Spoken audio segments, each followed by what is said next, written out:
क्या तुमने अपने गाड़ी का माइलेज नोटिस किया? चांसेस है कि तुम्हारी गाड़ी पहले से कम माइलेज दे रही होगी और इसका रीजन और कुछ नहीं बल्कि पेट्रोल है। नितिन गडकरी ने बोला था कि पेट्रोल में एथेनॉल मिलाने से पेट्रोल का प्राइस कम हो जाएगा। आप 120 रुपए जो पेट्रोल ले रहे हैं उसका भाव हम 15 रुपए लीटर करेंगे।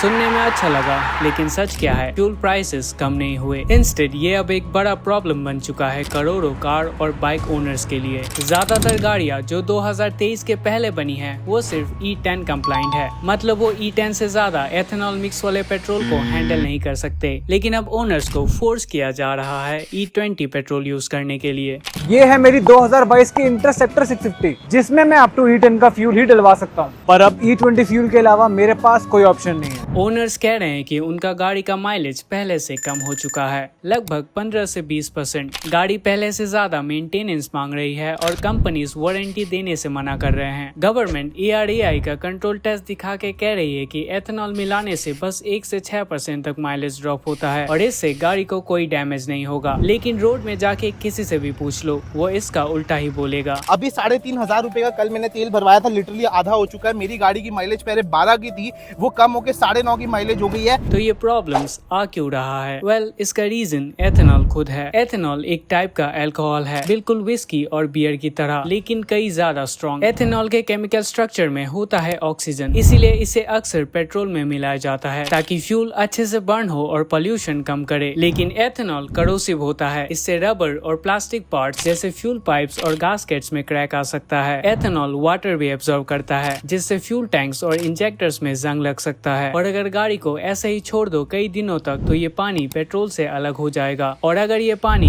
इंजन में चला गया तो तुमको पता ही है।